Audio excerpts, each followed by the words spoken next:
Hello? Tonight, we are going to drift back to a version of Earth that almost does not feel like Earth at all. It is strange to imagine a planet with no birds, no forests, no blue sky, and not even air you could breathe. And yet this was still our world, already turning beneath the sun, already carrying the first quiet foundations of everything that would come later. If you enjoy calm journeys through deep time, you can subscribe and stay with me for more. It helps the channel, and it keeps these slow stories coming.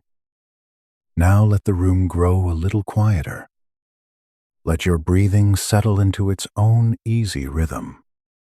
There is nowhere to hurry to hear, because this story moves at the pace of stone, water, and time. The Earth of the Archean was not the Earth of maps, coastlines, and weather forecasts. It was older than trees, older than animals, older even than the oxygen that fills your lungs without asking permission. If you could somehow look down on it from far above, you would not see a familiar blue world wrapped in white cloud and green land. You would see something dimmer, heavier, and far more uncertain. A planet still recovering from the violence of its own beginning. Only a few 100 million years earlier, Earth had formed from dust and rock, circling a young sun. Piece by piece, collision by collision, it gathered itself into a world. Those early impacts were not gentle. They delivered mass, heat, and momentum. And one of them, a collision so immense it reshaped the planet, is thought to have led to the formation of the Moon. By the time the Archean began, around 4 billion years ago, the worst of that first chaos had passed, but the memory of it was still everywhere. The planet remained hot from within, not just on the surface, but deep through its interior, as if Earth were still trying to exhale the heat of its own creation. You might picture an early crust already settled into continents and ocean floors. But it was nothing like that. The surface had started to cool enough for solid rock to form, yet the crust was thin, fragile, and restless. In one place, it would harden, and in another, it would crack open. A stretch of ground might last a while, only to soften again, sink, or be pulled back into the hotter layers below. The world had not yet learned stillness. It had not even really learned what shape it wanted to keep. Volcanoes were not rare landmarks in that time. They were part of the background, almost like weather. Magma rose again and again from the mantle, spreading across the surface or pouring into the sea. Some eruptions happened above the water, building dark islands that may have lasted for a while before wearing down or disappearing. Many more happened below the sea, where lava met ocean water and cooled into strange rounded forms on the sea floor. The planet was busy making new crust and unmaking it at nearly the same time. Above that unstable surface hung an atmosphere that would have felt completely alien. There was little to no free oxygen. The air was likely rich in carbon dioxide, methane, nitrogen, water vapor, and gases released by intense volcanic activity. It was dense, warm, and toxic by modern standards. The sky did not scatter sunlight in the familiar blue that we take for granted now. Scientists believe it may have looked hazy, perhaps orange or reddish in some conditions, with the light softened by gases and suspended particles. Even daylight may have felt muted, as if the whole world were seen through a thin veil. The sun itself was younger then, and not yet as bright as it is today. It gave off only a fraction of its present light, perhaps around 70 to 80%. That may sound like a small difference, but spread across an entire planet it matters a great deal. Without enough greenhouse gases in the air, Earth might have frozen beneath that fainter sun. Instead, the thick, early atmosphere trapped heat efficiently. The result was a strange balance, a dimmer sun over a world that could still remain warm enough for liquid water. It is one of those lovely scientific puzzles where the answer is not one thing, but many things working together, slowly and imperfectly. If you stood on a shoreline in that distant age, which would not be a very advisable holiday plan, you would not hear anything alive. No gulls, no insects, no rustle of grass. The soundscape belonged almost entirely to geology. Waves striking black rock, wind moving across bare surfaces, the distant rumble of eruptions, the occasional cracking of cooling crust. Life, where it existed, had not yet learned to make sound. The land, where it rose above the sea at all, was silent in a way that feels difficult to imagine now. And even the day itself moved differently. Earth spun faster during the Archean. A full rotation may have taken only about 14 to 16 hours. Morning came sooner, and night returned more quickly. The moon, still closer to Earth than it is now, looked larger in the sky and pulled more strongly on the oceans. Its gravity raised powerful tides that swept through coastal zones and shallow seas with more force than we are used to. Time itself had a different rhythm then, not because the years were shorter, but because each day passed more quickly, and the world cycled through light and darkness at a brisker pace. Yet for all this motion, for all the heat and instability, the Archean was not simply chaos. It was the beginning of a pattern. Earth was starting to organize itself, very slowly, through repeating exchanges between rock, heat, gas, and water. That last part, water, may be the easiest thing to overlook because it feels so ordinary to us now. But in the Archean, water was extraordinary. The oceans were already present early in this eon, although their exact origin is still debated. Some scientists believe that part of Earth's water arrived from icy bodies striking the young planet during its earliest history. Others think a great deal of it was released from minerals within the interior through volcanic outgassing. However it got here, the water mattered immediately. It collected, spread, and became part of the shape of the planet.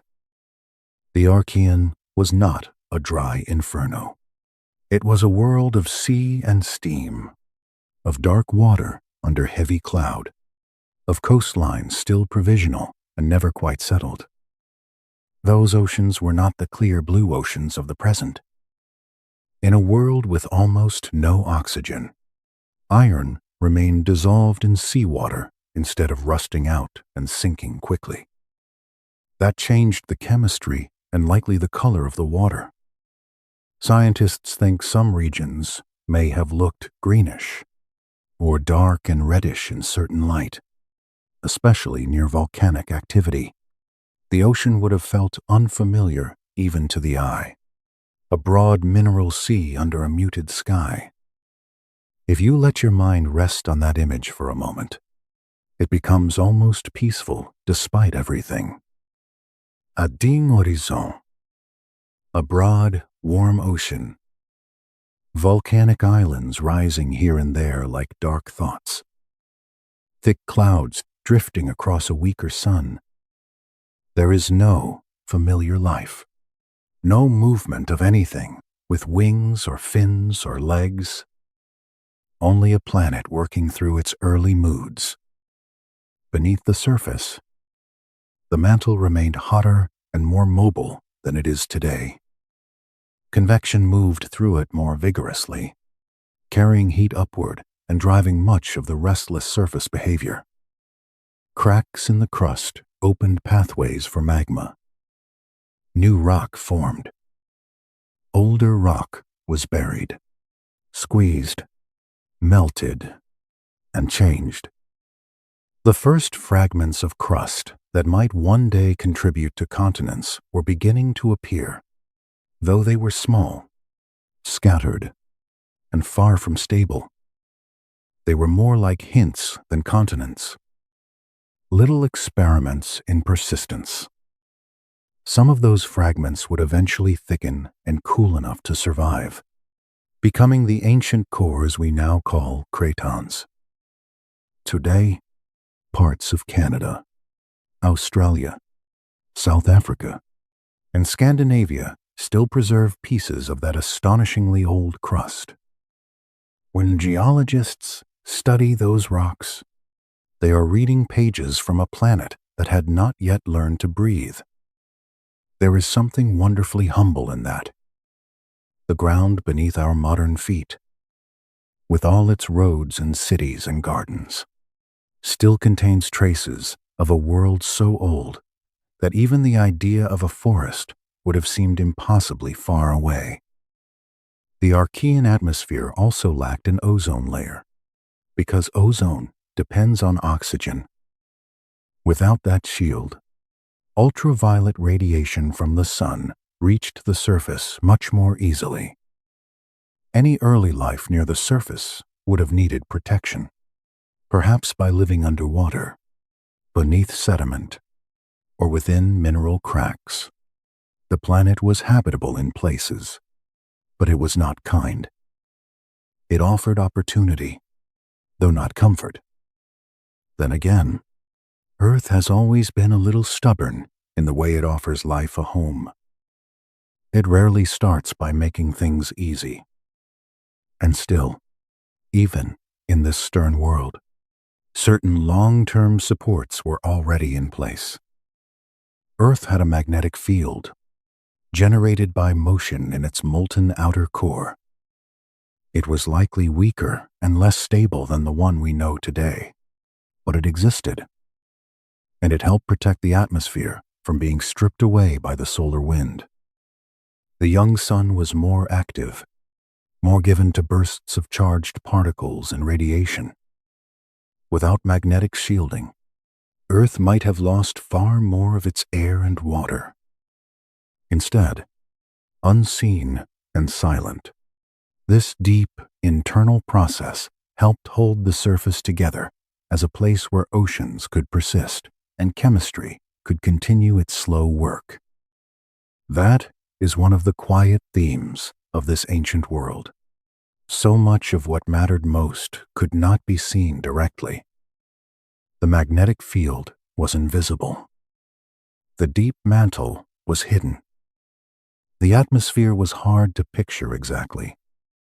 Even the earliest steps toward life were still tucked away within water and stone. But invisibility does not mean absence. It simply means the story is being written in slower ink. There were no forests to soften the wind, no soil built by roots and decay, no moss, no flowers, no animals pressing footprints into wet ground. Bare rock met rain and sea directly. Heat moved upward from below. Clouds moved above.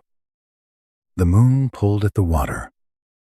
The whole planet felt exposed, unfinished, and yet quietly full of potential. Perhaps that is why the Archean draws so much curiosity. It is not just ancient. It is foundational. This was the long opening movement in which Earth began becoming a place that could support more than molten rock and chemical weather. Not all at once, and not with any sense of hurry. The planet was learning through repetition. Erupt, cool, crack, flood, settle, begin again. Over and over. And somewhere within that repetition, conditions began to shift. Water stayed on the surface. Clouds gathered and returned. Rain fell again and again. The crust, though still unstable, offered low places where liquid could collect and remain. The conversation between sky, rock, and sea became more continuous. The world was moving towards something slightly calmer, though calm is a generous word for an age full of volcanoes. For now, let the image stay with you. A dimmer sun above a strange ocean. Short days slipping past. A larger moon pulling the tides. Dark volcanic land with no grass, no trees, no sound of any creature at all. Beneath it all, heat rising from the young earth. Above it, a sky not yet blue.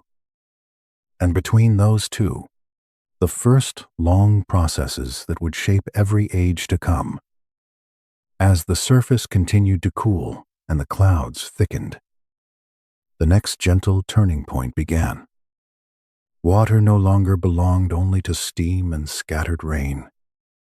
It began to stay, to gather, to deepen, and to shape the world in ways that would not be undone.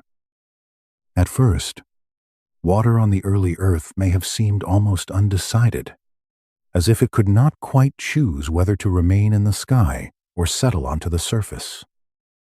The atmosphere held immense amounts of vapor released by volcanic outgassing, and the planet below still radiated heat from within. When the air cooled enough for condensation, clouds gathered over a world of dark rock and rising steam. Rain began to fall, not once like the start of a season, but again and again across long stretches of time, in pulses, in cycles, in patient returns. The first drops that met the ground may not have lingered. On hot surfaces, they likely flashed back into vapor, hissing from fresh basalt and vanishing almost as soon as they touched down. But Earth was cooling, not evenly, not quickly, yet steadily enough that more and more water began to remain liquid. It pooled in depressions. It ran downhill through channels cut into bare volcanic rock. It collected in low regions shaped by crustal movement, volcanic collapse, or simple unevenness in a surface that was still being made as it was worn away. This was the beginning of something that now feels ordinary enough to ignore. A water cycle. Cloud. Rain, runoff, evaporation, return. In the Archean, it was no small thing. It meant the surface of the planet could begin to host persistent environments rather than only temporary reactions. It meant the sky was no longer separate from the land, and the land was no longer separate from the sea. Everything became connected, drop by drop. You might picture those early rains as violent, and at times they probably were. With no vegetation, no soil, and no settled landscapes to soften them, storm systems likely moved over a raw world of sharp contrasts. Dark basalt heated quickly. Elevated ground cooled quickly. The atmosphere, dense and rich in greenhouse gases, carried moisture through thick cloud fields. Thunderstorms may have been common. Lightning may have flashed over the ocean and across volcanic islands. briefly turning the haze white before the darkness returned.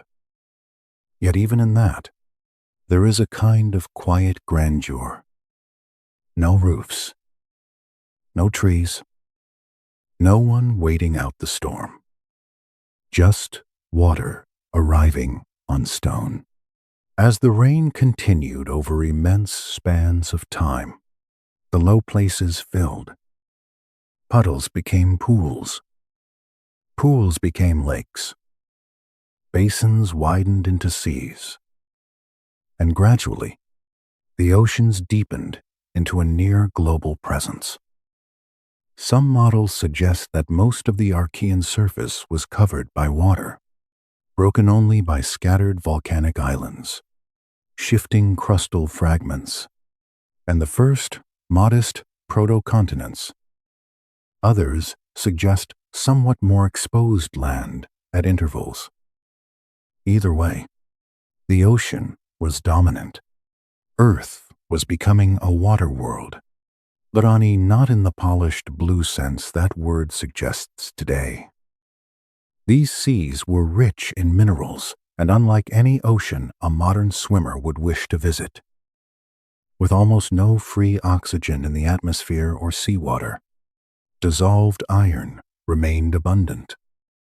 Other compounds from volcanic activity entered the water as well, including sulfur-bearing molecules, silica, and a wide variety of trace elements. Scientists think the ocean may have looked greenish in many places, dark and metallic in others, and perhaps reddish near certain chemical boundaries. Near hydrothermal systems, the water would have been clouded with mineral plumes. Near newly erupted islands, runoff carried fresh rock chemistry into the shallows. It was a sea full of ingredients. And that mattered, because once water persisted at the surface, it began more than simply filling space. It started shaping the planet. Rainfall weathered exposed rock. Water seeped into cracks, reacted with minerals, and slowly altered their chemistry. Even on a lifeless shoreline, there was already a kind of conversation taking place. Rain on basalt, basalt changing underwater, dissolved material carried toward the sea. Over time, these reactions would help draw carbon dioxide from the atmosphere and lock it into minerals. It was one of the earliest large-scale climate balancing acts on Earth. Volcanic gases adding carbon dioxide, weathering slowly taking some of it back. The process was not tidy. It did not happen at the same speed everywhere. Some places remained intensely volcanic and hot. Others cooled enough for water to linger and do its work more steadily. But across the planet, the surface was becoming more chemically active. Water sorted, transported, and connected. It carved narrow channels where none had been before. It loosened grains from rock. It washed volcanic ash into lower ground. It carried dissolved ions into growing basins. Sediments began to settle in layers that, much later, might harden into stone and preserve a faint memory of those first wet landscapes. There were no rivers bordered by reeds or moss. No muddy floodplains crossed by animal tracks. Yet the basic physics of flowing water was already there, calm and indifferent. Gravity drew it downward. Heat lifted it back into the sky. Wind moved moisture from one place to another. The world was beginning to cycle in a recognizable way, even if nothing about it looked familiar. The moon helped. During the Archean, it hung much closer to Earth, larger in the sky and stronger in its pull. Its gravity stirred the early oceans with powerful tides. Coastal zones rose and fell more dramatically. Shallow basins were flushed and refilled. Water moved over rock, then withdrew, leaving mineral films and salt-rich traces behind. In some places, these tidal rhythms may have helped concentrate chemicals, bringing fresh material in and carrying other compounds away. The moon was not just a distant ornament above the water. It was in the water, in the timing of it, in the pull and return of it. Shorter days added another rhythm. With Earth rotating faster, sunlight and darkness alternated more quickly. The ocean's surface warmed and cooled on a different schedule than it does now. Wind systems responded to a more rapidly turning planet. The details remain an area of study, but it is thought that stronger tidal forces and altered circulation helped mix shallow waters in ways that mattered chemically. A world of water is never just a world of water. It is a world of motion, layering, and exchange. If you could drift above one of those early shorelines, you might notice how empty and beautiful it was. Dark rock. Steam drifting from newly cooled lava. Waves folding in and out beneath a dim sun. Thick cloud shadows crossing the sea. Sometimes rain. Sometimes a strange hush. No leaves moved because there were no leaves. No shells lined the shore because there were no animals to make them. The coast was simply rock and water in conversation, patient and repetitive. And within that repetition, the chemistry of life was becoming more possible. Water is not life, of course, but it is an unusually generous setting for life to begin. It dissolves, carries, mixes, and cushions. It allows molecules to meet again and again. In shallow pools, evaporation can concentrate compounds. In deeper basins, gradients of temperature and chemistry can persist for long periods. Near hydrothermal vents, hot mineral-rich fluids meet cooler seawater and create steep chemical contrasts.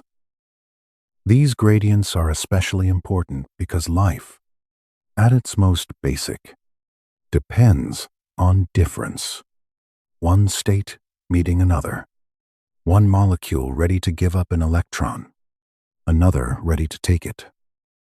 Scientists still debate exactly where the earliest life emerged. Some evidence suggests hydrothermal environments may have been especially favorable. The seafloor in the Archean was dotted with vent systems where seawater sank into hot crust, reacted with rock, and rose again carrying dissolved minerals and reduced compounds. Around these vents, chemistry was abundant and persistent. Warm, mineral-rich water flowed into the surrounding sea.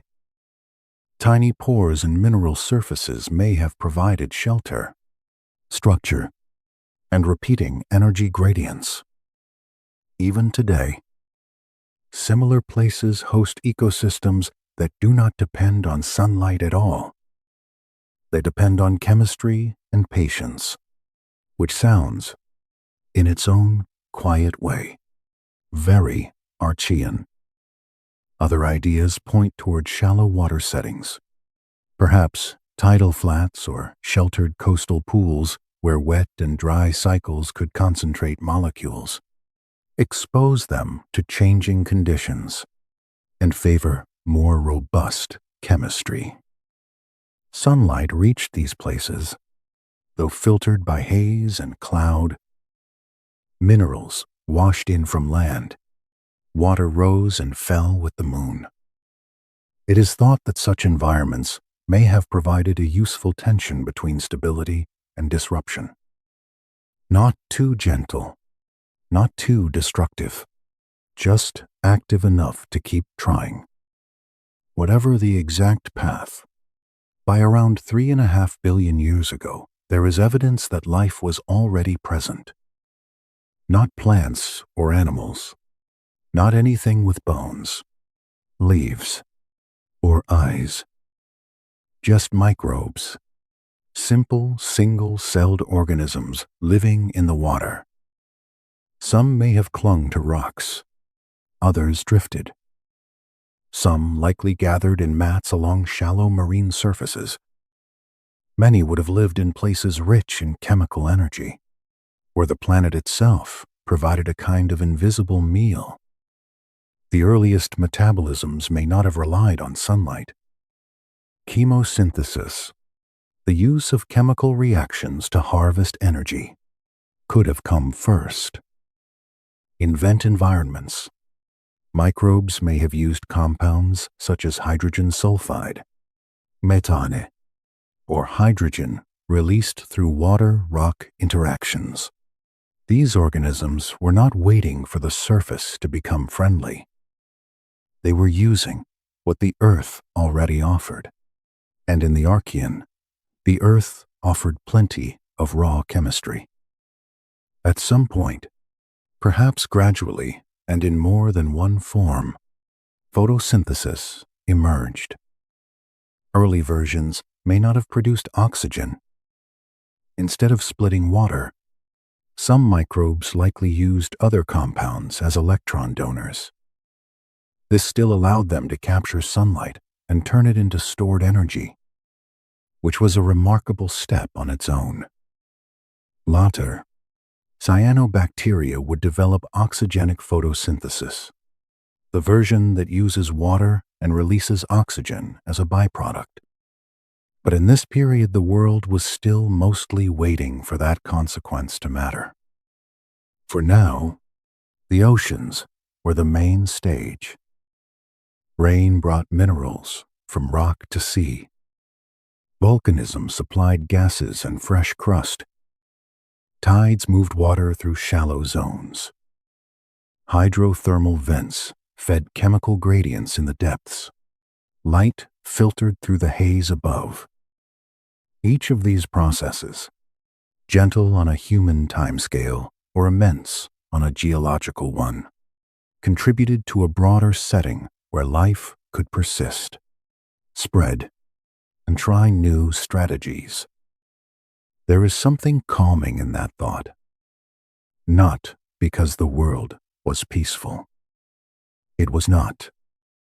It was volcanic, unstable, often harsh. But within that restlessness, stable patterns existed long enough for persistence to matter. A vent kept flowing. A shoreline kept flooding. Rain kept falling. A chemical cycle kept repeating. Life does not always need comfort. Sometimes it only needs enough continuity to keep beginning again.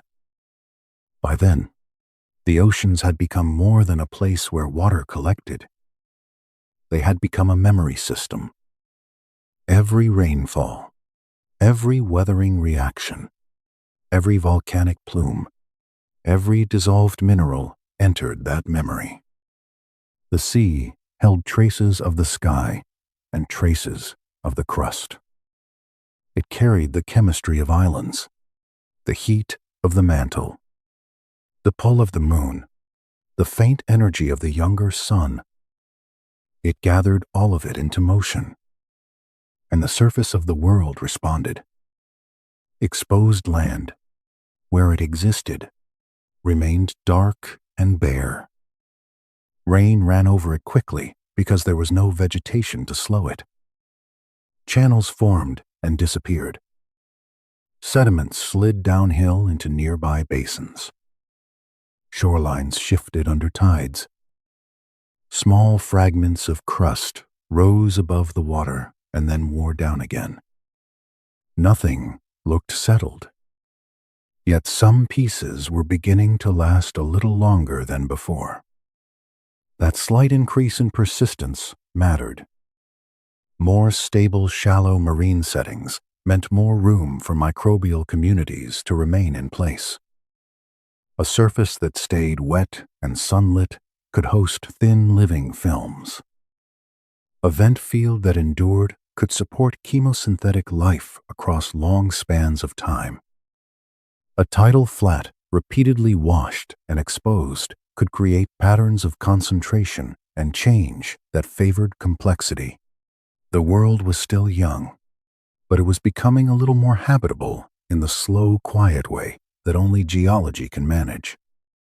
Even lightning may have played a role in this watery world.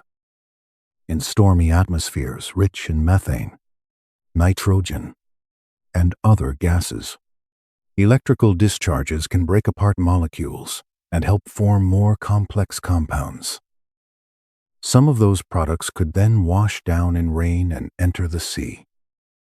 Scientists have long explored this possibility. It is not the whole story, and it may never be possible to know every step, but it fits the Archean well. Sky, water, rock, and energy all meeting in repeated contact. If you stay with the image a little longer, the scene becomes almost dreamlike. Broad, green, dark water beneath a sky of haze and cloud. Rain moving across the horizon. Tides dragging at basalt shores. Steam lifting from fresh rock. In the shallows, perhaps unseen, tiny living systems using the chemistry of sea and stone. Nothing rushed. Even change itself moved slowly enough to be almost invisible. And that is where this part of the story settles. The water stayed. The oceans deepened. The first lasting cycles between atmosphere, land, and sea took hold. The planet became less like a surface trying to cool and more like a world beginning to function. Within those warm, mineral-rich waters, life found room to persist. It remained small, quiet, and hidden, but it was there, already learning the shape of this strange early Earth. As the seas continued to circulate and the shorelines kept shifting under moon-pulled tides, those first microbial worlds would begin to do something even more remarkable. They would not only live within the planet. Little by little, they would begin to change it. By now, the Archean oceans were no longer just vast reservoirs of water and dissolved minerals. They had become active environments, layered with gradients, warmed from below, stirred by tides, and touched from above by dim filtered light. In that restless setting, somewhere between hot stone, shifting water, and patient chemistry, life had begun to hold on. We do not know the exact moment. There is no single shoreline we can point to, no first morning when the world clearly crossed from non-living chemistry into biology. Scientists can only work with traces, with chemical hints preserved in ancient rock, with structures that suggest repeated growth, and with the stubborn fact that, by the middle of the Archean, life was already here. That uncertainty feels fitting somehow. The first living systems arrived quietly, and they left only the gentlest footprints. It is thought that some of the earliest life may have emerged in places where the Earth offered strong chemical contrasts. Hydrothermal vents are one of the most discussed possibilities. Along the seafloor, seawater seeped down into hot, fractured crust, where it reacted with rock, absorbed heat, and rose again loaded with minerals. When that warm water met the colder sea, It created steep gradients in temperature and chemistry. These boundaries mattered. Life, in its simplest forms, often depends on imbalance. One molecule ready to give something away, another ready to receive it. Energy waiting in the difference. If you could drift down into one of those early vent fields, you would not find fish or coral or anything that would make the place feel familiar. You would see dark water, mineral plumes, and rock surfaces coated in thin films that carried out their work without sound. The heat would be local and intense, yet only a short distance away, the surrounding ocean would feel cold again. Vents created little worlds within the larger sea, pockets of chemical opportunity in an otherwise demanding planet. Some of the first microbes may have depended entirely on this kind of energy. Chemosynthesis, the use of chemical reactions to make organic matter, likely played an important role very early on. Instead of needing sunlight, these organisms could use compounds such as hydrogen, methane, or hydrogen sulfide released by the earth itself. In a sense, they lived on the meeting point between rock and water. They were not waiting for the sky to become gentle.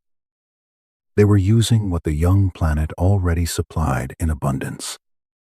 There is something almost comforting in that picture. Life did not begin by asking for a garden. It began by making use of a crack in the seafloor, a mineral surface, a dependable chemical flow. It began modestly, which is often how enduring things begin. Other possible cradles of life may have existed closer to the surface. Shallow marine sediments, volcanic shorelines, and tidal flats also offered repeating cycles that could concentrate molecules and expose them to changing conditions. Water would gather, evaporate, return, and mix again. Sunlight reached these zones, even through the haze. Minerals washed in from land. Tides flooded and retreated. It is possible that several settings contributed. Not one perfect birthplace, but a range of environments where chemistry kept trying until something persistent emerged. Wherever it started, the first life would have been simple by modern standards. No complex cells, no tissues, no motion in the way we think of animals moving through water. Just single-celled organisms, minute and quiet, carrying out metabolism, growing, dividing, and passing on what worked. Yet in that simplicity was already something remarkable. Earth was no longer only shaping rock, sea, and atmosphere. It was now also hosting systems that could copy themselves. By around 3.5 billion years ago, the evidence suggests microbial life was already established in the oceans. Some microbes likely floated in the water column. Others clung to submerged surfaces. Many probably gathered in dense communities on sediment or rock, forming thin living layers that made use of every available gradient. The Archean Sea was not empty anymore. It was inhabited, though not in any visible way from a distance. The great transformation had begun on a scale far smaller than a grain of sand. At first, not all of these organisms would have relied on sunlight. In deep waters, around vents and chemically active crust, darkness was no obstacle. But in the shallows, another possibility had begun to unfold. Some microbes learned how to capture light itself. early photosynthesis may have appeared in forms that did not yet produce oxygen. Instead of splitting water, these organisms likely used compounds such as hydrogen sulfide or other reduced chemicals as part of the process. Even so, it was a remarkable step. Sunlight, weak and filtered though it was, became a usable source of energy. You might imagine the surface waters then, shallow and warm in places, moving gently over dark sediment and volcanic rock. Light reaches down through a sky unlike any modern sky. The water carries dissolved iron, silica, and salts. Across stones and muds, thin microbial films spread in patches, using the energy available to them, growing slowly, layer by layer, generation by generation. No eye sees them. No sound marks their presence. And yet the chemistry of the sea is already being altered by their work. Among the most important of these early innovators were the ancestors of cyanobacteria. At some point during the Archean, microbes emerged that could perform oxygenic photosynthesis, using water as an electron source and releasing oxygen as a byproduct. Scientists debate the exact timing, but the significance is clear. This was one of the great inventions in Earth history, though at first it may not have looked like much. No sudden brightening of the sky. No animals taking their first breath. Only tiny cells quietly releasing a gas that the world was not yet prepared to keep. That is one of the most beautiful things about the Archean. Enormous consequences began as almost invisible habits. A microbe captures light. A waste product drifts into seawater. The ocean absorbs it. Iron reacts. Chemistry shifts just a little. The planet changes not with applause, but with persistence. For a long time, the oxygen released by these early photosynthesizers did not build up in the air. It was quickly consumed by other materials.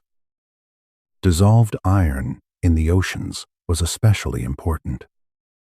When oxygen met that iron, it reacted and formed insoluble oxides that sank to the seafloor. Over vast stretches of time, this helped produce layered deposits we now call banded iron formations. These rocks remain some of the clearest records of life beginning to influence planetary chemistry, even before the atmosphere itself had changed very much. So the first photosynthetic microbes were already reshaping the world, just not in the way a casual observer would notice. They were changing local chemistry in films and mats, producing tiny, oxygen-rich microenvironments within largely oxygen-free waters.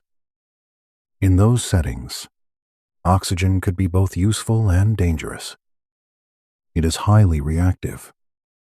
For organisms adapted to a world without it, oxygen could damage cells and disrupt metabolism.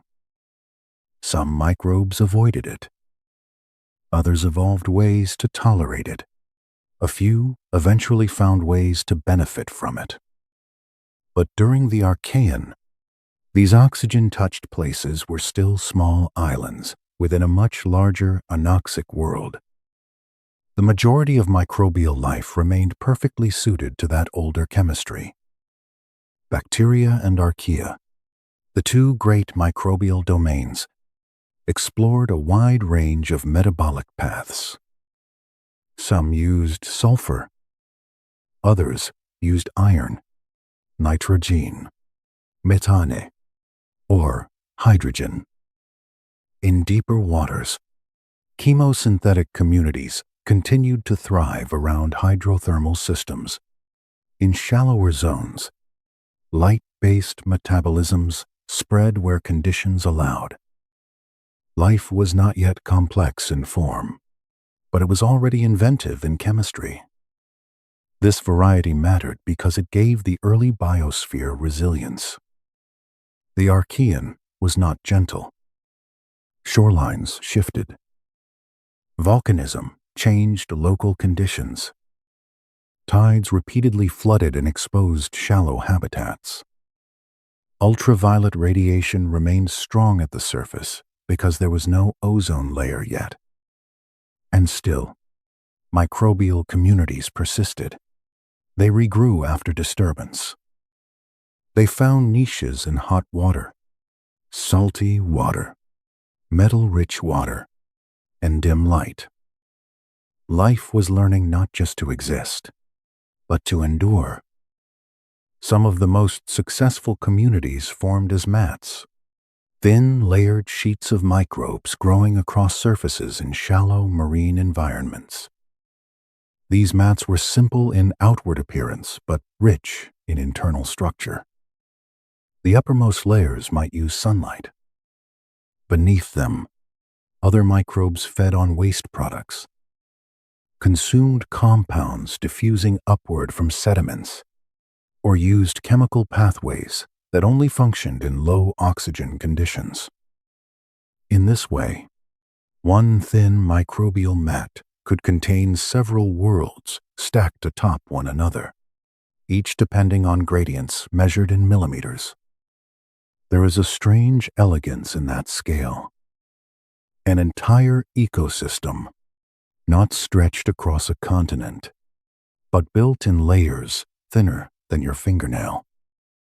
The Archean did not need grandeur to begin changing the world. It worked with surfaces, films, and repetition. These mats also started to influence their surroundings more directly. They could trap fine sediment, alter acidity, change redox condition, and affect the way minerals precipitated from seawater. Over time, biological activity became more than a passenger in the system. It became one of the shaping forces within it. Not the largest force, certainly not yet, but a persistent one. Meanwhile, the atmosphere above the sea remained heavy and oxygen poor. The sky stayed hazy. Methane, carbon dioxide, and water vapor still played major roles in climate. The sun remained faint by modern standards. Yet these microbial communities found enough energy and enough stability to keep spreading. In vent fields, on submerged rock, across tidal sediments, in quiet shallows near volcanic land, life occupied nearly every environment that offered the right combination of water, chemistry, and time. That spread left subtle marks in the geological record. Ancient carbon isotopes suggest biological processing. Some sedimentary textures hint at microbial influence. Chemical signatures in old rocks suggest cycling of sulfur, carbon, and other elements in ways that are difficult to explain without life. The evidence is fragmentary, often debated, and always incomplete, but taken together, it paints a consistent picture. By the Middle Archean, the oceans were already biological as well as chemical. If you linger over that thought, the world begins to feel less lonely than it did before. It was still silent to any human ear, still without forests, animals, or breathable air. But the sea was no longer empty. It held communities. It held competition and cooperation. It held tiny living systems making use of light, heat, stone, and dissolved matter. The first biosphere was in place. And with every passing cycle, It became harder to separate the living world from the planet itself. Microbes altered the chemistry of the water around them. Their byproducts influenced what minerals formed. Their metabolisms contributed to the cycling of carbon, sulfur, nitrogen, and iron. Life did not stand apart from the Archean Earth. It was woven into it, thinly at first, but unmistakably. Perhaps that is why the earliest history of life feels so different from later chapters. There are no great bodies to admire. No skeletons, no leaves, no grande migration. There is only persistence. Small things lasting long enough to matter. Small changes repeating often enough to become planetary. It is a slow kind of miracle, the sort that deep time seems to prefer. As the Archean continued, some of these microbial communities would begin leaving clearer physical traces behind. Their mats would trap and bind sediment. Their layered growth would create structures that the rock record could preserve. Life, still microscopic, was approaching a new threshold. It was beginning to become visible, not as bodies, but as form. And all the while, above those shallow seas, the planet still wore a very different face. The air remained thick and alien. The sky filtered light through haze. The oceans held dissolved iron and strange colors under a dimmer sun. To understand the world these microbes inhabited, we have to rise gently from the shallow water and look once more at the planet around them, at the heavy atmosphere and the unusual light of early Earth. The world above the Archean Ocean did not look empty exactly. It looked unfinished. Light still crossed it. Clouds still gathered. Wind still moved over the water and around volcanic ridges. But the familiar color palette of Earth had not settled into place yet. No clean blue sky. No bright white cloud against a deep horizon. No clear ocean reflecting a calm atmosphere. Everything was altered by chemistry. The air itself was thick and strange. There was nitrogen, and there was abundant carbon dioxide. Methane likely played an important role as well, joined by water vapor and gases released through constant volcanism. Ammonia and sulfur-bearing compounds may also have been present in smaller amounts, depending on time and place. What mattered most was not simply the list of gases, but their combined effect. This was an atmosphere built by geology first, not by forests or grasslands or anything with lungs. It had its own logic, and that logic was very far from ours. There was almost no free oxygen. That fact shaped nearly everything else. Without oxygen, there was no ozone layer to soften ultraviolet radiation. Sunlight reaching the surface carried more of its harsher energy. Any life near the top of the ocean would have needed some form of protection, whether by living beneath water, beneath sediment, within microbial layers, or under the shielding effect of haze and cloud. Early Earth was not a place that welcomed bare exposure. At the same time, oxygen was not yet present in enough quantity to scatter sunlight into the rich blue we associate with daytime.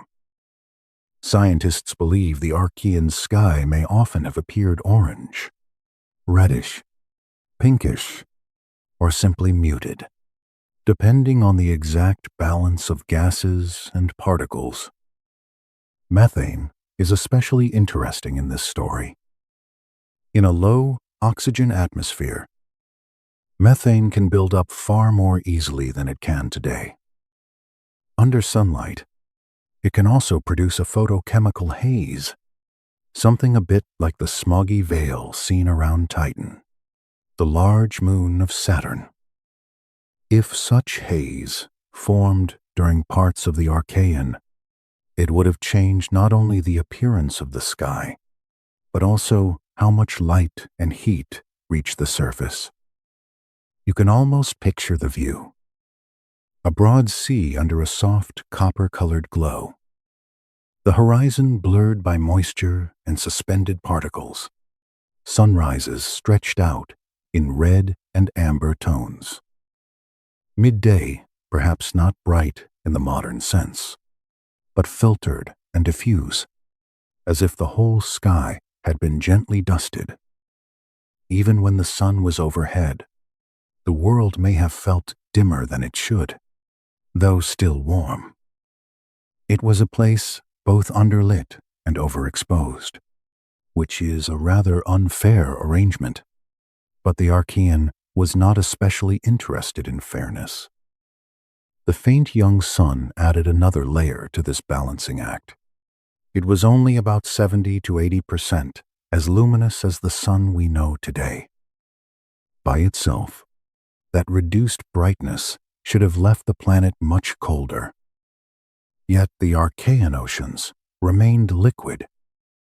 The reason seems to be the greenhouse effect produced by the early atmosphere. Carbon dioxide and methane trapped heat efficiently, making up for much of the weaker sunlight. This is sometimes called the faint young sun paradox, though it is less a paradox than a reminder that planetary climate depends on many forces at once. Still, the balance was delicate. Too much methane haze and the planet could reflect more sunlight away, cooling despite the greenhouse gases below. Too little atmospheric insulation and the weaker sun would struggle to keep the surface warm.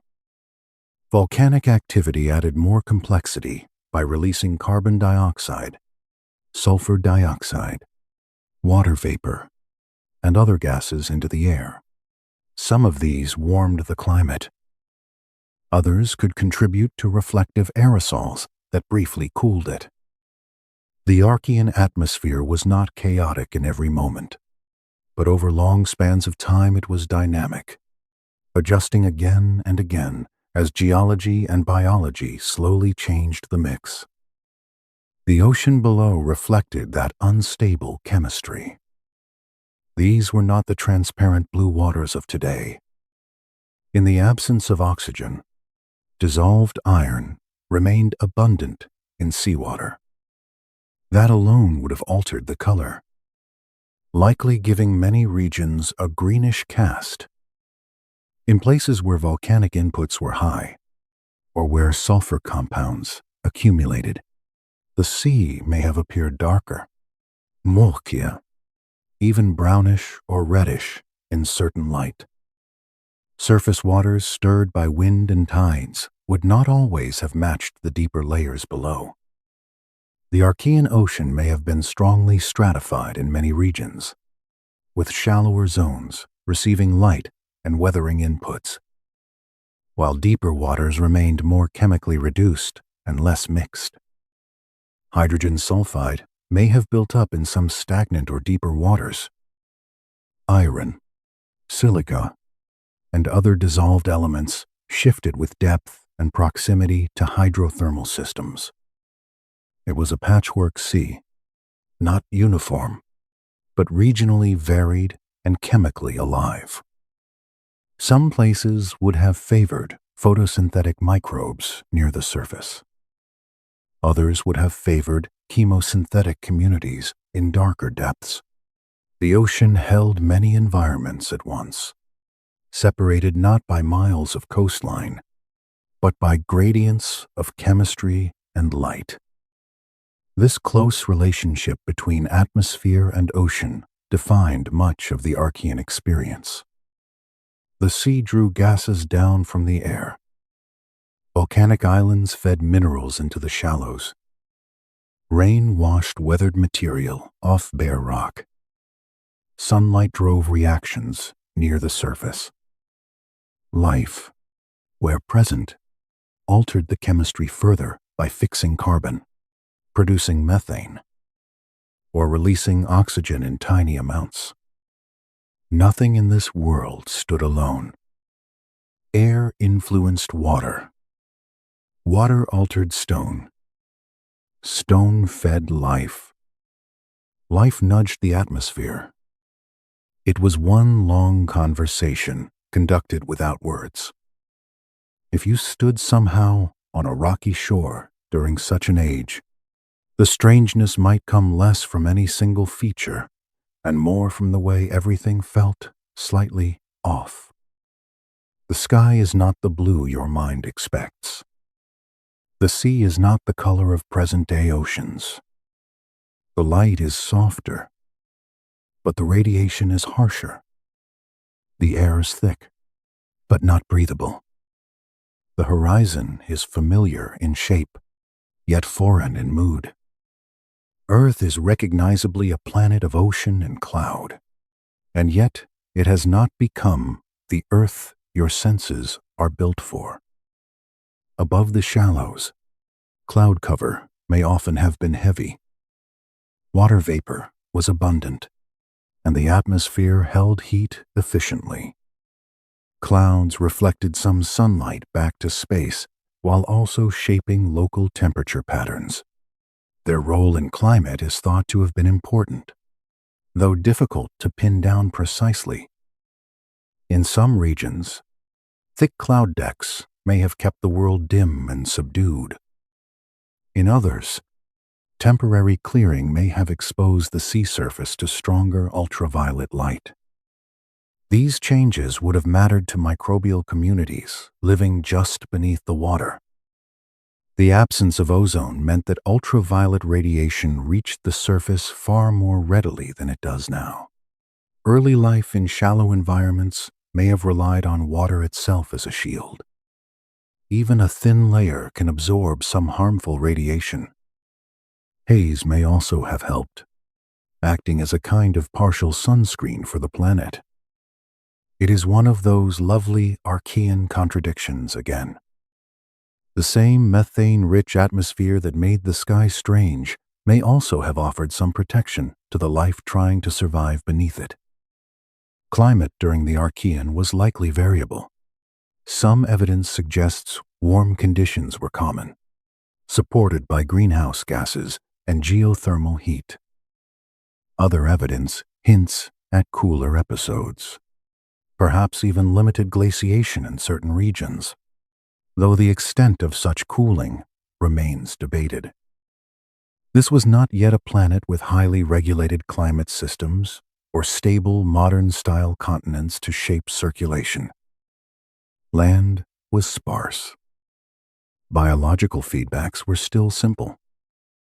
Temperature could shift over geological time as volcanic outgassing, weathering rates, and microbial activity changed the atmospheric mix. And yet, even with all that uncertainty, the atmosphere was not merely a passive backdrop. It was part of the machinery of the planet. It retained heat. It filtered light. It delivered rain. It shaped the chemistry of the surface ocean. It set the outer limits for what kinds of metabolisms could flourish near the top of the sea and what conditions remained too harsh. Long before any creature breathed it, the Archean air was already an active participant in Earth history. Methane deserves one more quiet look here, because it may have been especially important. Some early microbes called methanogens produce methane as part of their metabolism. In a low-oxygen world, methane can accumulate much more readily. That means biology may already have been helping maintain the greenhouse conditions needed for liquid water. In other words, even before life could be seen clearly, it may have been helping steady the climate that allowed it to persist. The biosphere and atmosphere were beginning to shape one another in subtle loops. The first traces of oxygen did appear, but they remained mostly local and limited. Cyanobacteria in shallow seas released oxygen through photosynthesis, yet the wider world still absorbed it quickly. Iron in the ocean, reduced minerals on land, and volcanic gases all acted as oxygen sinks. The atmosphere, for most of the Archean, remained overwhelmingly anoxic. To many of the organisms already living in it, oxygen would have been less a blessing than a chemical nuisance. That later story of breathable air was still waiting in the distance. So the ocean stayed iron-rich. The sky stayed hazy. The land stayed bare. The climate drifted through balances and imbalances that have no close modern equivalent. And still the world functioned. It was not broken. It was simply early. There is a temptation to think of the Archean as bleak because it was so unlike the present. But bleak is probably the wrong word. Unfamiliar fits better. Beautiful in an unusual register. A green dark sea under a reddish sky. Thick cloud over volcanic islands. Soft light crossing water that held no fish. No algae blooms visible from above. No white wake of seabirds. Just scale, atmosphere, and a kind of patient incompleteness. In many ways, this visual strangeness helps us understand the first microbial world more clearly. Life did not appear in a polished environment waiting to host it. It appeared in an atmosphere still sorting itself out, in seas rich with metals, under a sun that was weaker overall, but harsher in some wavelengths. The earliest biosphere had to work with what the planet offered. And what the planet offered was a heavy sky and a chemically unusual ocean. Those conditions did not remain fixed forever. Microbial activity was already beginning to alter them, molecule by molecule. Oxygen, however quickly consumed, still entered the system. Methane levels likely shifted with biological productivity and volcanic input. Weathering of exposed crust slowly changed the chemistry of runoff. Little by little, the world that seemed so settled in its alienness was already moving towards something else. But that change was not yet visible in the broadest view. For now, the Archean still belonged to haze, iron, warmth, and filtered light. It remained a world where the sky and sea wore unfamiliar colors, and where every shoreline existed under an atmosphere unlike any later age. Beneath those heavy clouds and over those dark waters, the surface of the planet continued to rise, cool, crack, and rebuild itself. The next step in this slow journey takes us downward again, below the clouds and below the sea surface, into the hotter machinery of the young Earth. Because while the air above remained strange and the ocean below held the first living systems, the crust itself was still being written by fire from within. Beneath the heavy atmosphere and the iron-rich seas, the young Earth remained deeply restless. The surface might cool for a while in one place, only to crack open in another. What looked solid from above was often temporary. The Archean crust was thinner, hotter, and less settled than the crust beneath our feet today. It behaved less like a firm shell and more like a shifting skin stretched over a very active interior. The heat came from several sources at once. Some of it was the lingering energy of planetary formation, still trapped within the deep earth. Some of it came from radioactive decay, stronger then than it is now because more unstable isotopes were still present. All of that heat had to move somewhere, and in the Archean, it moved upward with great persistence.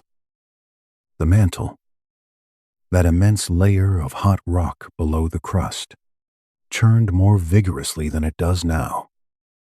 Material rose and sank in slow convective motion, carrying thermal energy toward the surface and helping drive a world of constant volcanism. If you could look down from high above, you might not see continents the way we understand them now. Instead, you would see a water-covered planet broken by volcanic islands, basaltic plateaux, and scattered crustal fragments that rose, cooled, deformed, and often disappeared again. Land existed, but it was provisional. It had not yet decided how long it wanted to stay. Volcanoes were not rare interruptions in an otherwise stable landscape. They were ordinary. In many places, they were the very process by which new surface was made. Lava rose through fractures, spilled across the sea floor, erupted into shallow water, or spread over bare land where land happened to exist. Entire regions may have been built and rebuilt through repeated eruptions. Some volcanic systems resembled long ridges beneath the ocean. Others may have formed arcs of islands. Some were likely driven by plumes of especially hot mantle rising from deeper below. Much of this activity happened underwater. The Archean was largely an oceanic world, and submarine eruptions were common. Lava extruding into seawater cooled rapidly into rounded masses known as pillow basalts. These rocks, still preserved in ancient formations today, are among the clearest reminders that much of the early Earth was built beneath the sea. There is something quietly beautiful about that. The foundations of future continents began not on dry land, but in darkness underwater, where hot rock met cold ocean again and again. Some Archean lavas were even hotter and more unusual than those found on Earth today. Among the best known are komatiites, ultramafic volcanic rocks formed from extremely high temperature melts. The modern mantle no longer gets hot enough in most places to make them. Their presence in Archean rocks tells us that the young Earth was not just more volcanic, but more intensely volcanic. The planet was running hotter overall, and the surface carried the marks of that heat. Above sea level, where land emerged, volcanic plains could spread across broad areas of dark basalt.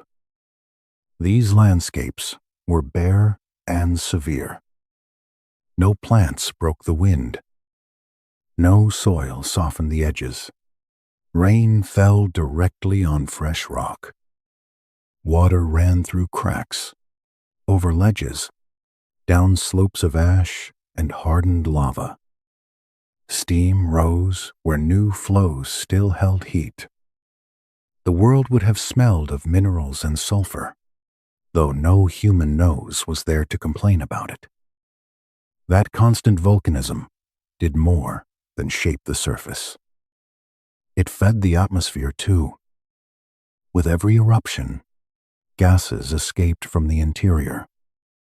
Carbon dioxide, sulfur dioxide, water vapor, hydrogen sulfide, and other volatile compounds entered the air. These gases influenced climate, cloud formation, and the chemistry of rainfall. Some helped trap heat. Others may have formed reflective particles that briefly cooled the surface. The result was not a steady climate, but a planet always adjusting to the chemical output of its own interior. Even underwater, volcanism was not only destructive. Hydrothermal systems flourished where seawater circulated through hot crust and returned enriched with minerals. These vent fields likely provided some of the most chemically stable habitats on the Archean Earth. Near them, microbes could draw energy from gradients of temperature and chemistry without relying on sunlight. The interior of the planet, in a very real way, was feeding the earliest biosphere. It is easy to think of volcanism only as violence. But on the young Earth, it was also construction. New crust formed through eruptions. Fresh rock supplied minerals for weathering. Hydrothermal alteration changed the chemistry of water. Volcanic islands created new coastlines, new shallow basins, and new surfaces for microbial communities to inhabit. The fiery nature of the Archean was not merely a hazard. It was part of the reason life had so many chemical opportunities to begin with. Still, the crust itself remained uncertain. Modern plate tectonics, with large rigid plates moving in a familiar global system, may not have been fully established yet. Scientists continue to debate exactly how Archean tectonics worked. Some evidence suggests forms of subduction and crust recycling were already happening. Other evidence points to a hotter, softer lithosphere in which smaller crustal blocks moved less neatly than modern plates. It may have been an experimental phase in Earth history, the planet trying out the basic habits that later became more organized. What seems clear is that the crust was in motion. Fragments collided. Some were buried and altered under heat and pressure. Others were intruded by magma from below. Some thickened enough to resist immediate recycling. Over long spans of time, these repeated processes began producing something new, more buoyant, more durable pieces of crust that could survive. These ancient survivors are the early cratons, the deep roots of future continents. They did not appear all at once. A craton was not built in a single eruption or one tidy tectonic event. It formed gradually through many cycles of magmatism, deformation, metamorphism, cooling, and thickening. Over time, these regions became mechanically stronger and less likely to sink back into the mantle. Once established, they could remain above water more consistently and endure erosion for astonishing lengths of time. Today, some of the oldest parts of Earth's crust are found in places such as the Canadian Shield, the Pilbara region of Australia, and the Kopval Craton of South Africa. These are not just old rocks. They are remnants of a world still learning how to keep land in place. When geologists study them, they are looking at crust that began stabilizing when the sky was still haze-filled and the sea still held dissolved iron in abundance. Around and between these growing crustal fragments, greenstone belts developed. These are sequences of volcanic and sedimentary rocks that were later buried, folded, and metamorphosed. They preserve evidence of underwater lava flows, volcanic ash, ancien basin, and tectonic collision. In a sense, greenstone belts are among the best surviving notebooks from the Archean, pages written in basalt, ash, sediment, and pressure. The movement of these early crustal pieces also affected the ocean and atmosphere above them. When land rose and remained exposed for longer periods, rain and weathering could work on it more steadily. Runoff carried dissolved minerals into nearby seas. New shorelines created shallow marine environments. Tectonic uplift formed basins that trapped sediment. Subduction, where it occurred, recycled oceanic crust and altered the chemistry of the mantle and volcanism that followed. Even at this early stage, the deep earth, surface water, atmosphere, and microbial life were becoming more entangled. If you imagine the Archean from the air at this point, the view is still very unlike the modern globe. Vast oceans dominate. Here and there, chains of volcanic islands break the surface. Scattered microcontinents and thicker crustal blocks linger above the water, dark and barren. Some are being worn down by rain. Some are being built up by magma. Some are colliding with others in slow motion across millions of years. Nothing feels final, yet something is changing. Land is lasting a little longer. That endurance mattered. A stretch of crust that remains above the sea for longer than before can weather more. It can release more nutrients. It can create more persistent, shallow habitats near its edges. It can build sedimentary layers. It can influence circulation of air and water. The first true continental behavior begins not with a dramatic moment, but with the simple fact that certain pieces of crust stop disappearing quite so quickly. The Archean land itself would have been silent and severe. Black basalt, gray volcanic ash, reddish mineral staining where chemistry allowed it. Perhaps pale crusts of salts in evaporating pools. No moss softened the stone. No roots cracked it apart. Wind moved over bare rock without passing through leaves. Rain carved channels directly into the surface. Where tides reached, they flooded dark flats and withdrew again. On the horizon, volcanic ridges rose under a dim and hazy sky. And yet, around these raw coastlines, life was already adapting. Microbes colonized submerged rock, ash-rich sediments, and warm, shallow waters. Hydrothermal springs and vent-fed margins offered steady energy. Volcanic islands created variety. They made edges. They made gradients. They made places where sunlight, runoff, minerals, and tides could all meet in the same narrow strip of sea. The geology of the young Earth was not only building land, it was building habitats. That is one of the quiet wonders of this chapter.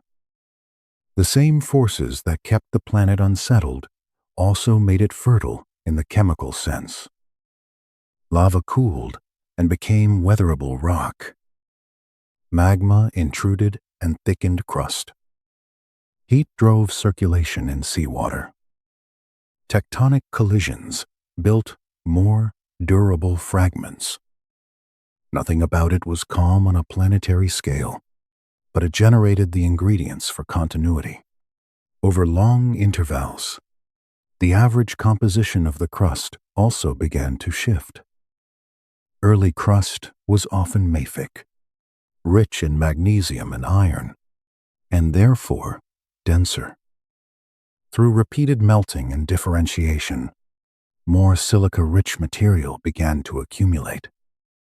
These lighter, more felsic components are important in the development of true continental crust. It was another slow turn in the same direction. Earth was learning how to build land that could stay. There is no sharp line where one can say that continents suddenly arrived. The Archean offers no clean moment like that.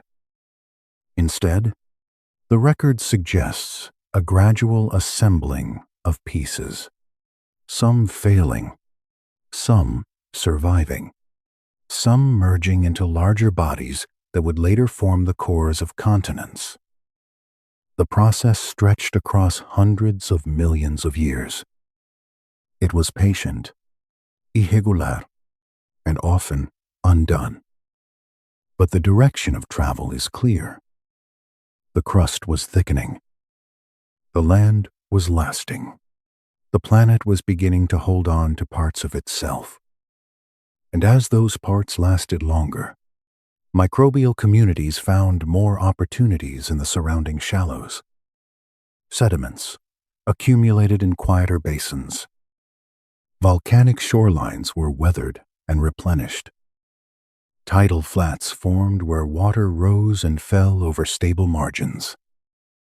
New surfaces remained long enough for life not only to inhabit them, but to begin shaping them. That next step was subtle at first. Microbes growing in mats trapped fine particles. Layer after layer, their living surfaces caught sediment, held it, and rose again toward the light. It was still a microscopic world, still silent, still easy to miss if you were expecting anything grand. But for the first time, life was getting ready to leave structures that stone itself would remember. The land was no longer only being written by fire from within. In the shallows, along those dark coasts, another author had begun to work.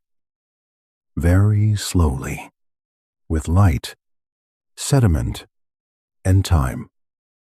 Where the Archean seas were shallow enough for light to reach the bottom, and calm enough for fine sediment to settle, life began to do something new. It did not grow taller in any dramatic sense. It did not suddenly produce creatures with shells or fins or limbs. Instead, it started building in the simplest way imaginable, by staying in place and repeating itself. Across submerged surfaces, microbial mats spread in thin films. These communities were made of tiny organisms living close together, often layered one above another according to what each needed most. Near the top, where light was available, photosynthetic microbes captured energy from the sun. Beneath them, other microbes used the waste products and chemical gradients created by those upper layers. What looked from a distance like a smooth, dark coating on sediment or stone was in fact a busy, structured society measured in millimeters. These mats had an important habit. Their surfaces were sticky. Fine grains drifting through shallow water, bits of carbonate, silica, volcanic ash, or other sediment could become trapped against them. When a thin layer of material settled over the mat, the living microbes did not simply give up and remain buried. They continued growing upward toward the light. New sediment would settle again. The microbes would rise again, layer after layer, over and over. A structure slowly formed. This is how stromatolites emerged, not as individual organisms, but as built environments created by microbial persistence. They could appear as low domes, layered mounds, ridges, or flattened sheets depending on the conditions around them. To an untrained eye, even today, they may look like unremarkable stone, but they are among the earliest durable records of life, shaping its surroundings in a visible way. There is something wonderfully modest about stromatolites. The first architecture of life was not a forest or a reef or a nest. It was a layered mound of microbes and sediment, slowly growing toward the light. Deep time has a sense of scale that can make the grandest thing seem humble and the humblest thing grand.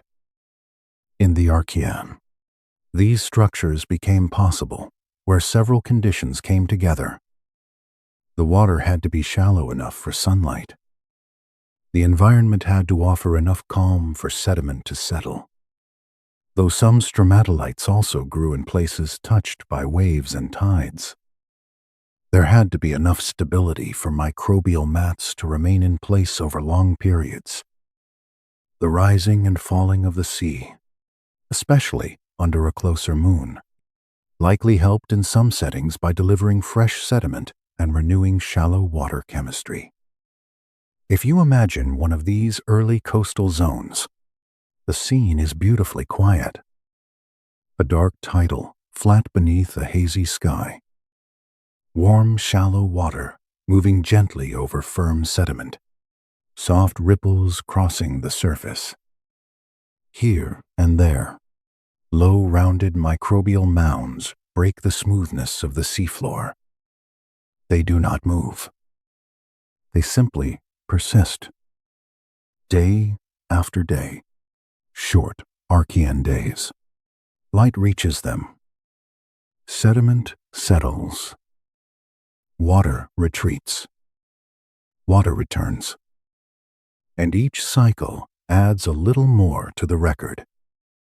The organisms involved were likely dominated in many cases by cyanobacteria, though other microbes almost certainly participated as well. During the day, photosynthetic cells captured sunlight and built organic matter. In doing so, some released oxygen. At night, the community shifted into different chemical rhythms. Other microbes fed on byproducts, used reduced compounds from below, or processed organic material within the layered mat. Even within a single stromatolitic surface, several metabolic worlds could exist stacked close together. This internal complexity gave stromatolite communities resilience. Their outer layers could help shield deeper microbes from ultraviolet radiation. Their dense structure altered local chemistry, affecting acidity, oxygen concentration, and mineral precipitation in tiny zones. In a world still low in oxygen overall, these mats created local environments with distinct chemical conditions. Life was no longer just enduring the planet. It was engineering pockets of it. Different settings produced different stromatolite forms. In calmer waters, with steady sedimentation, broad domes and gently layered structures could develop. In shallower places with stronger wave action or shifting tides, flatter or more irregular forms might appear. Columnar shapes could rise where sediment arrived differently or where the competition for light favored upward growth. The details depended on water depth, current, chemistry, and the nature of the microbial community itself. What matters most is that these structures were not rare curiosities. Archean stromatolites appear in multiple regions of the ancient Earth, including Australia, South Africa, and Canada. Their distribution suggests that when the right conditions existed, microbial communities repeatedly found this same strategy. Trap sediment, grow upward, persist, leave a record. Life had discovered a way to become visible without becoming large. That visibility marks an important threshold. Before stromatolites, much of life's history is inferred from chemistry, isotope ratios, and subtle textural clues. With stromatolites, biology begins writing shape into the rock record. The seafloor is no longer arranged only by currents, tides, and gravity. It is also being arranged by living systems. The surface of the Earth is beginning to carry biological structure. And those structures did more than preserve form. They also helped reshape the chemistry of the oceans. Photosynthetic activity within stromatolitic mats released oxygen into surrounding water. At first, most of that oxygen did not remain free for long. It reacted quickly with dissolved iron and other reduced compounds. In doing so, it contributed to the processes that formed banded iron formations, those striking layered rocks that record oxygen entering an anoxic world and being captured almost immediately. So stromatolites stood at an interesting point in Earth history. They were still fully part of the microbial world, still simple in scale, yet they sat near the center of a growing planetary transition. Their communities trapped sediment, altered local water chemistry, released oxygen, and changed how minerals accumulated. Through them, biology was becoming harder for geology to ignore. It did not happen quickly. Nothing about Archean Earth did. A stromatolite might take years, centuries, or far longer to build a modest form.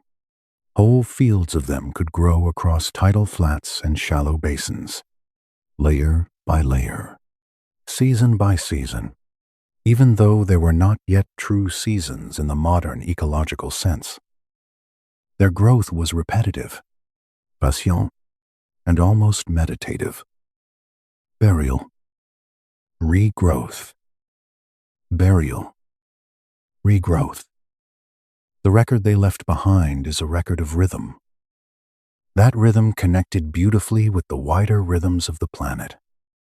The moon lifted and lowered the water. The sun crossed the sky in shorter days. Tides delivered fresh sediment and renewed shallow pools. Rain washed minerals in from barren land. Microbes used light when it was present and chemistry when it was not. Stromatolites were small, but they were woven into every major system around them. They were also protected, in an odd way, by the simplicity of the biosphere. There were no grazing animals to crop the mats, no burrowing creatures to churn the sediment, no predators tearing these communities apart. Later in Earth history, many microbial surfaces would become far more difficult to preserve because animals disrupted them constantly. In the Archean, microbes had the shallows largely to themselves. Given enough stability, they could build uninterrupted. Even their decay fed the system. When parts of a microbial mat died, they contributed organic matter to surrounding sediments. Other microbes used that material. Minerals precipitated around it. Sediments bound together more firmly. Nothing was wasted. In a microbial world, death did not interrupt construction so much as become part of it. Modern stromatolites still exist in a few unusual places, often in hypersaline environments where grazing animals are scarce. They are rare reminders of a style of life that once dominated much of the visible biosphere. But in the Archean, they were not exceptions. They were among the main ways life announced itself physically at the surface. If you rest with that image, the shallows of early Earth become strangely peaceful. Not empty, but quietly busy.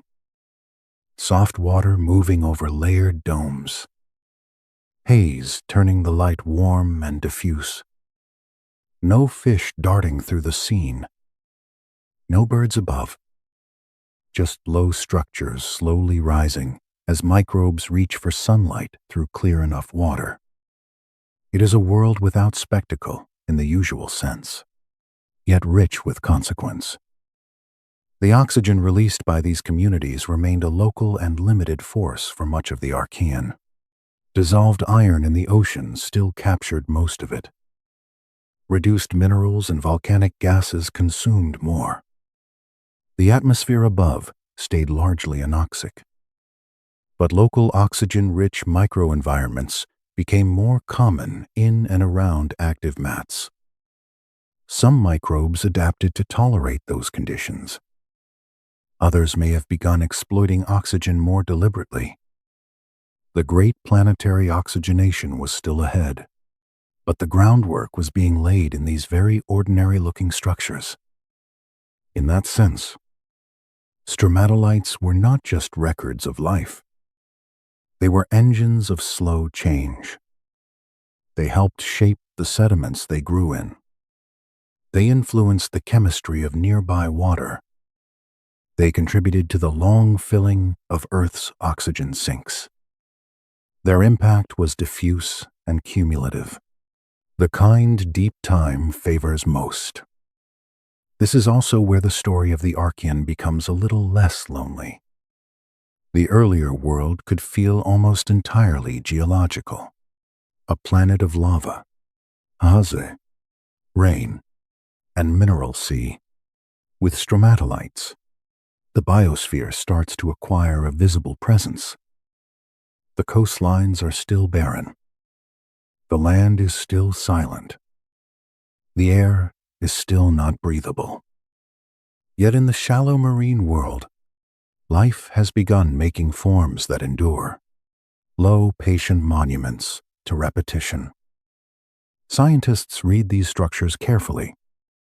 Their shape can hint at water depth, sediment supply, and current strength. Their internal layers preserve evidence of repeated growth and burial. Their mineral content reflects the chemistry of the water they formed in. Like much of the Archean, stromatolites do not give us a perfect picture, but they offer something precious. They show that life was not only present, it was organized, persistent, and capable of modifying its environment at a visible scale. That visible scale matters. Once life begins building structures, it becomes part of landscape as well as chemistry. The seafloor gains texture from biology. Sediment patterns carry a living influence. Shallow seas begin to bear forms that are neither purely geological nor purely biological, but both at once. This blending is one of the defining features of the early Earth. Rocks hosted life. Life altered rocks. The boundary between them was already becoming beautifully difficult to draw. And still, the larger world remained in motion around these patient microbial builders. The moon stayed close and powerful. Days remained short. Oxygen continued leaking into a planet not yet ready to keep it. The land above the shore remained barren and silent under a dimmer sun. All of these broader rhythms continued shaping where stromatolites could grow and how their layered records were preserved. From here, the story will widen again. We have looked closely at the first visible architecture of life, at the way microbial communities began writing themselves into stone. The next step is to pull back and feel the larger planetary rhythms around them. The stronger tides, the faster turning Earth, the long delay of oxygen, and the many quiet systems that were already preparing the world for change. By the time stromatolites had begun to rise quietly from shallow seafloors, the Archean world was already moving to rhythms very different from the ones we know now. This was still a planet of haze, mineral-rich seas, volcanic land, and mostly invisible life. But it was also a planet shaped by repeated patterns, by a faster spin, a closer moon, strong tides, and the long chemical delay of oxygen. A day on the Archean Earth was shorter than a day today. The planet rotated faster, and a full turn may have taken only around 14 to 16 hours. Light crossed the sky more quickly. Morning returned sooner. Night arrived before the warmth of daylight had fully settled into rock and water. The year still carried the planet around the sun in much the same broad orbital way, but there were more days within it, more dawns, more dusks, more repetitions of light and dark across the same long span of time. For microbial life in shallow water, that mattered. Photosynthetic communities had less time in each cycle to use the light before darkness returned. Mats living near the surface would have felt this rhythm constantly. Sunlight arrived. The chemistry of the mat shifted. Oxygen was produced in small local pockets. Then the light faded and other metabolic pathways took over. Even at the smallest scale, the turning Earth was setting the pace. The moon added another rhythm, and in the Archean it did so with greater force. It orbited much closer to Earth than it does now, so it looked larger in the sky and pulled more strongly on the oceans. Tides were likely more dramatic, especially in shallow coastal regions. Water surged farther over dark flats, then withdrew more deeply, exposing wet microbial surfaces to the air for brief intervals before covering them again. In a world with very little that was stable in a modern sense, the tides offered a different kind of constancy. They repeated. If you imagine an Archean shoreline at low tide, the scene becomes strangely peaceful. A dim sky above a wide, dark flat. Thin sheets of water pulling back toward the sea. Stromatolitic domes left glistening in the filtered light. Then, slowly, the water returns. The moon did not simply light the night. It reached down into the daily life of the shore and arranged it. Those stronger tides also helped move sediment and mix shallow water. They likely carried nutrients into tidal zones and redistributed minerals along the coast. In places where microbial mats were trying to persist, this repeated flooding and draining created both challenge and opportunity. Sediment could bury a mat and force it to grow upward again. Exposure could change the chemistry of the surface. New minerals could arrive with each return of the water. The sea was never still for long. Earth's faster rotation probably influenced weather and ocean circulation too. A rapidly spinning planet shapes the movement of air differently. Wind patterns respond. Ocean currents respond. The details are still being studied, and scientists remain careful with exact reconstructions. But the broader point is clear enough. The Archean Earth churned itself differently. Light and darkness alternated more quickly. Tides were stronger. Surface waters may have mixed more often in some settings. Even silence had motion underneath it. While these rhythms played out at the surface, another slower process continued in the chemistry of the ocean. Oxygen was being produced by some microbial communities, especially in shallow marine environments where sunlight reached the water. Cyanobacteria and related organisms had begun to release it as a byproduct of photosynthesis. But the wider planet was still not ready to keep it. The Archean Ocean contained abundant dissolved iron. In an oxygen-poor world, that iron remained in solution. When oxygen entered the water, it reacted with the iron and formed insoluble oxides that sank to the seafloor. Over long spans of time, This process contributed to banded iron formations, the layered red and gray rocks that survive an ancient crust today. They are among the clearest signs that oxygen was being made long before it could accumulate freely in the air.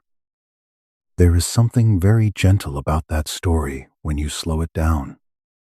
A microbial mat in shallow water captures sunlight.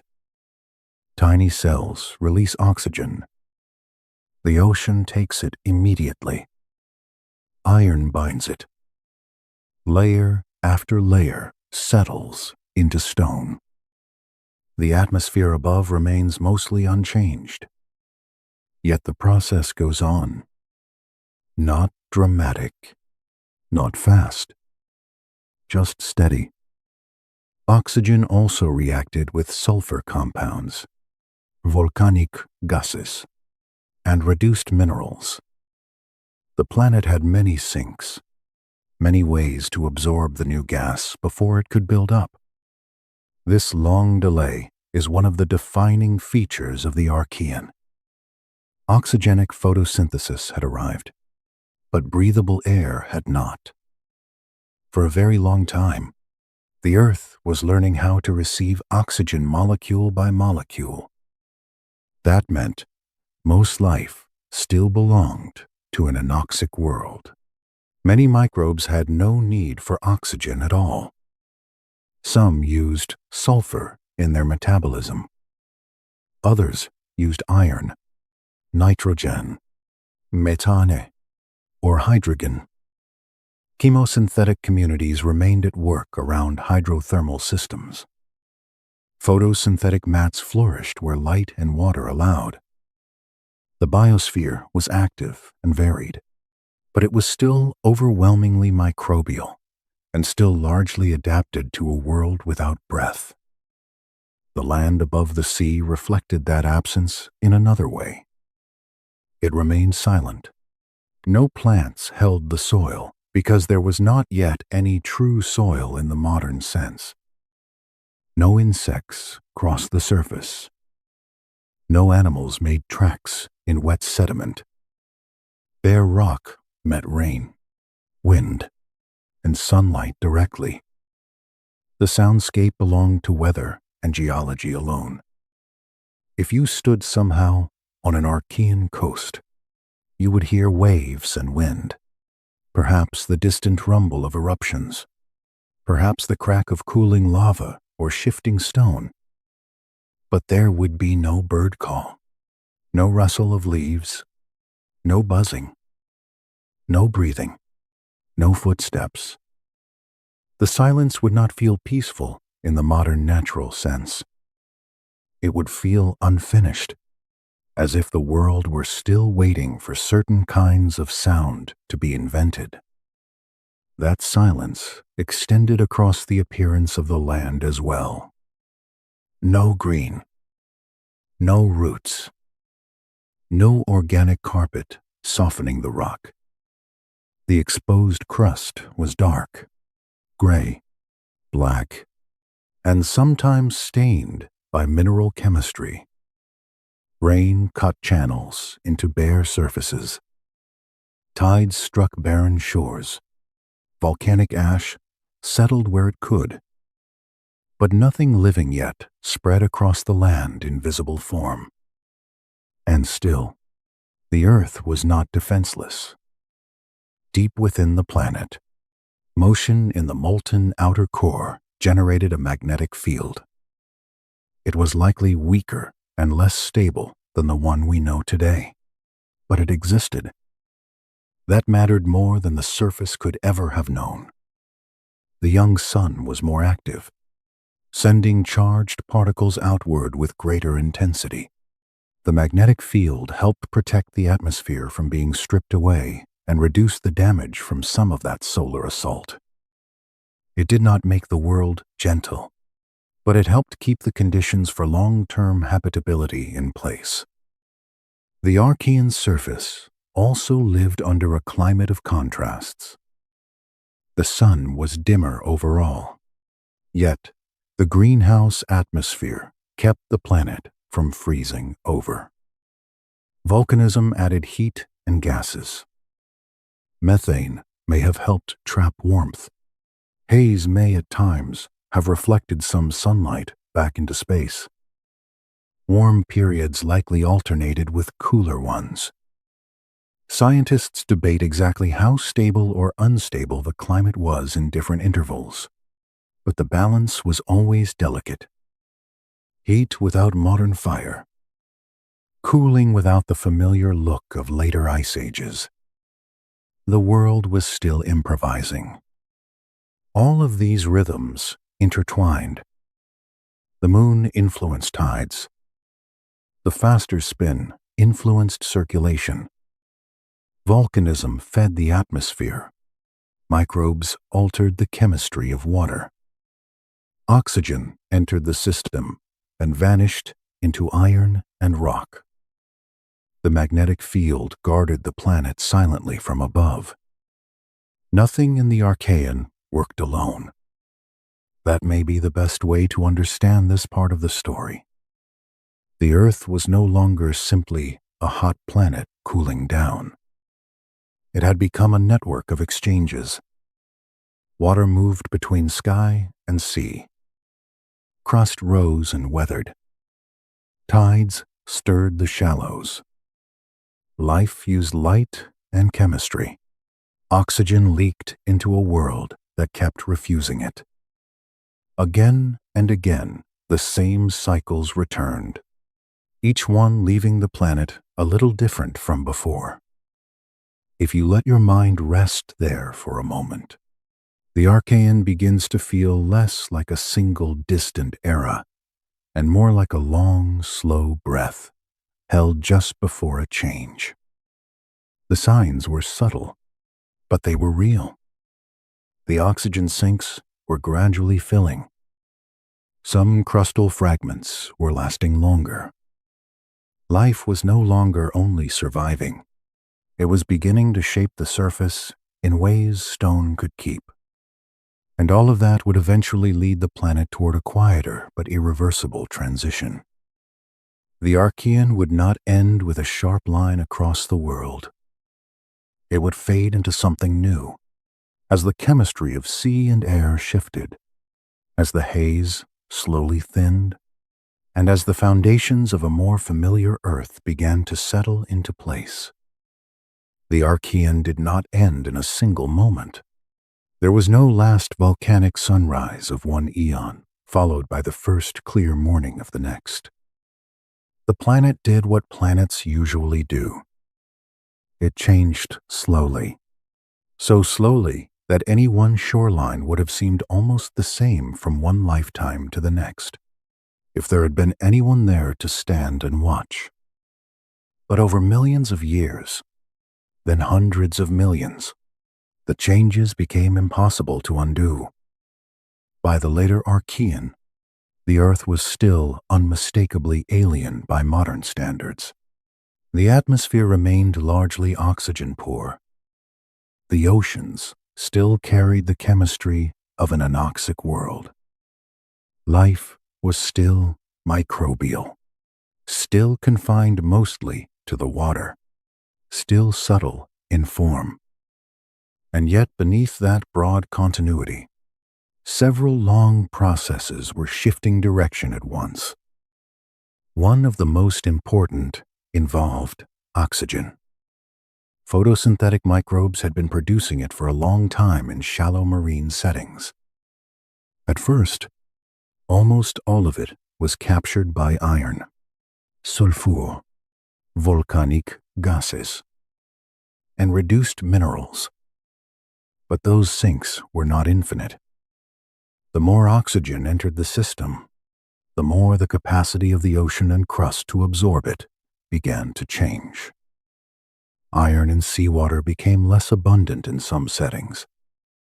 Certain chemical pathways weakened. The world was still resisting oxygen, but not quite as completely as before. That did not mean the air suddenly became breathable. Far from it. The great rise of oxygen belongs mostly to the time after the Archean, But the late Archean was already preparing for that turning point. Some waters were changing first. Some shallow environments probably held oxygen in local or temporary ways. Some microbial communities adapted to that new chemistry. The shift remained quiet, but the direction had been set. At the same time, the crust was becoming a little more coherent. The early experiments of the Archean, volcanic fragments rising and sinking, crust forming and disappearing, tectonic behavior that was still uneven and hot, had begun to produce more durable results. Ancien cratons, those stable cores of future continents, were larger and more persistent than before.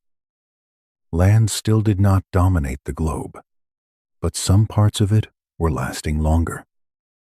Rain could weather them for longer. Sediments could accumulate more steadily around them.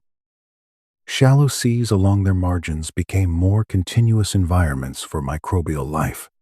This matters because a planet changes not only through grand events, but through the simple fact that some processes begin lasting longer than they used to. A stretch of crust that remains above water for millions of years can alter ocean chemistry. A stable shallow platform can host microbial mats and stromatolites generation after generation. A repeating environment becomes a memory. The late Archean was full of these growing memories. Even the sky may have begun to look slightly different in some intervals.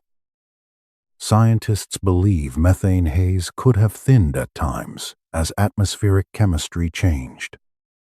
The exact appearance of the late Archean sky remains uncertain, and it is wise to keep that uncertainty in view. But it is possible that the atmosphere was gradually moving away from its earlier thick haze towards something a little less opaque. Not blue in the modern sense, not yet, but perhaps not always as strongly filtered as before. The moon, meanwhile, continued its slow retreat. Tides remained strong, but not quite as strong as in the earliest Archean. Earth's rotation remained faster than today, but it too was slowing. The same great exchange of angular momentum between Earth and Moon kept working in silence, lengthening the day little by little. None of these changes would have been noticeable on short timescales, yet together they remind us that the late Archean was not simply a repeat of the early Archean. It was a world in motion, softening at the edges, and life was now fully part of that motion. Microbial communities had spread through shallow seas, vent systems, tidal flats, and sedimentary margins. Stromatolites stood in suitable places as visible records of repeated biological growth. Photosynthetic activity had begun influencing the chemistry of entire basins over long timescales. The carbon cycle, sulfur cycle, and iron cycle all carried living fingerprints now. The biosphere was still simple in form, but already profound in consequence. This is one of the quiet wonders of the Archean. Nothing living was large. Nothing walked on land. Nothing looked out across the sea. Yet life had already become a geological force. It altered minerals, changed redox conditions, trapped sediment, released gases, and helped shift the long future of the atmosphere. The Earth was no longer just a physical planet. It had become a biological planet, even if that biology was still nearly invisible. So how do we know any of this? The answer lies in the patience of rock. The Archean does not leave behind the kinds of fossils people usually imagine. There are no dinosaur bones, No leaves pressed into stone. No shells scattered through obvious sediment. Most of the evidence is subtler than that. It survives in isotope ratios, mineral textures, layered structures, and ancient fragments of crust that have somehow escaped destruction for billions of years. Zircon crystals are among the oldest witnesses. These tiny, durable minerals can preserve information from Earth's earliest history because they form in molten environments and survive later changes better than most surrounding rock. By measuring uranium and lead within zircons, scientists can estimate when they formed. Some zircons even preserve oxygen isotope signals that suggest liquid water existed on Earth very early, before the Archean was fully underway. Banded iron formations tell another part of the story. Their alternating layers of iron-rich minerals and silica record a world in which oxygen was entering the ocean and being removed again. They are not direct fossils of life, but they are fossils of process. The imprint of microbial oxygen production meeting iron-rich seawater. In their banding, the long patience of Archean chemistry becomes visible. Carbon isotopes add still another clue. Living systems tend to prefer lighter carbon in predictable ways. When ancient rocks preserve carbon with those characteristic isotope patterns, scientists gain evidence that biology was involved, even if no body fossil remains. Sulfur isotopes help reconstruct the atmosphere. Under low oxygen conditions, sulfur can undergo reactions driven by ultraviolet light that leave distinct signatures. Those signatures appear in Archean rocks and later disappear when oxygen becomes more established. In this way, even the absence of oxygen leaves a record. Stromatolites remain among the most evocative traces of all. They preserve shape, rhythm, and repeated growth. They show that life was not only present, but physically organizing sediment in shallow water. In places like Western Australia and South Africa, ancient formations still hold these structures. Quiet stone records of microbial communities that lived when the continents were only beginning to settle. Even the minerals that should not survive in an oxygen-rich world help tell the story. Certains grains, such as pyrite and uraninite, can be transported and buried in low oxygen conditions, but would alter quickly if exposed to a modern atmosphere. Their survival in Archean sediments is one more sign that the air was still very different then. None of this evidence is perfect. Archean rocks are old, altered, buried, heated, broken, and sometimes folded almost beyond recognition. Whole records have been lost. Entire crustal fragments have likely been recycled into the mantle. Scientists often disagree on details, and they should. The deep past deserves caution. But the broad picture has become clear enough to hold with a confidence. The Archean was a hot, ocean-dominated, oxygen-poor world with active geology, strong tides, microbial life, and the first long foundations of the Earth to come. By the time this eon gave way to the next, the world had not become familiar yet, but it had become prepared. Crust was more stable in places. Life had become more widespread and more influential. Oxygen had begun its slow, difficult rise. The later atmosphere and later oceans, the ones that would eventually allow complex life, were being prepared by these older, quieter systems. That is perhaps the deepest feeling the Archean leaves behind. Not drama, but groundwork. Not a finished world, but a patient beginning. The air we breathe belongs partly to microbial experiments in those shallow seas. The continents we live on still rest on ancient cores that began stabilizing in that haze-filled age. Even the long habit of Earth, of keeping water at the surface and letting life shape the planet in return, was already becoming established there. So when we look back at the Archean, we are not looking at something entirely lost.